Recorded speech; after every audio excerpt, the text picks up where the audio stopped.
Баршаңызға қайырлы күн, каналыма қош келдіңіздер. Бүгін өте оңай әрі дәмді болып шығатын асқабақ пен етті бәліш дайындайтын боламыз.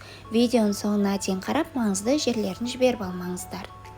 Алдымен жылы суымызға тұзымызды, сұйық майымызды және де содамызды уксуспен гаситетіп құйып араластырып алатын боламыз. Бұл жерде біздің суымыз міндетті түрде жылы болуы қажет. Тұзымызды араластырған кезде еруі үшін. Ал ингредиенттердің барлығы астыда описанияда жазылып тұр. Сол мөлшермен салып жасайсыздар. Және де осы ингредиенттерді 2 еселеп жасап, үлкендеу етіп жасауыңызға болады, немесе 2 пирогты жасауға кеңес етемін міндетті түрде. Ол өте дәмді болып шығатындықтан бір шайда желініп қалады.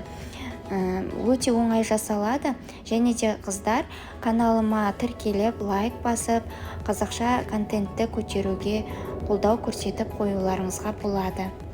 Мінекей біздің тестамыз осындай жұмсақ, өте жұмсақ болып шығады. Белгіленген мөлшердегі ұнымыздың барлығын салдым. Ұнды бірақта бөліп салыңыздар, әр ұнның консистенциясына байланысты әртүрлі кетуі мүмкін. Осындай теста болып шығады, қолға жабыспайтын, илеуге оңай. Осы тестаны енді 2-ге бөлеміз, бірін үлкендеу етіп, екіншісін сәл кішірек етіп жасаймыз да жайып шығамыз.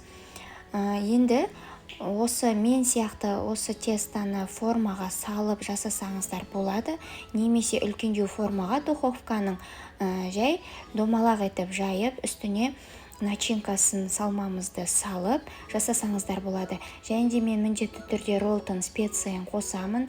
Кез келген фаршпен, етпен жасалатын тағамдарға өте ерекше дәм беретін болады. Сіздерге де кеңес етемін. Осылай 2 жағын буып түйіп шығамызда, қызып тұрған духовкада 180 градуста 1 сағаттай пісіріп аламыз. Өте дәмді болып шығады. Үстіне айтпақшы жұмыртқаның сарысына кішкене сүтті араластырып, шайқап алып, соны жақтым.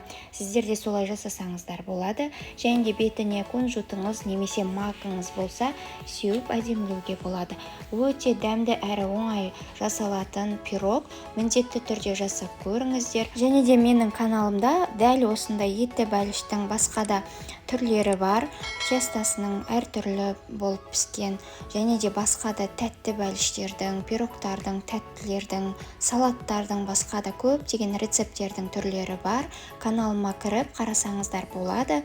Және де достарыңызбен бөлісе отырыңыздар. Мінекей біздің пирогымыз дайын болды. Өте дәмді болып шықты. Барлығына ұнады. Сіздерге де ұнайтынына сенімдімін. Ас болсын.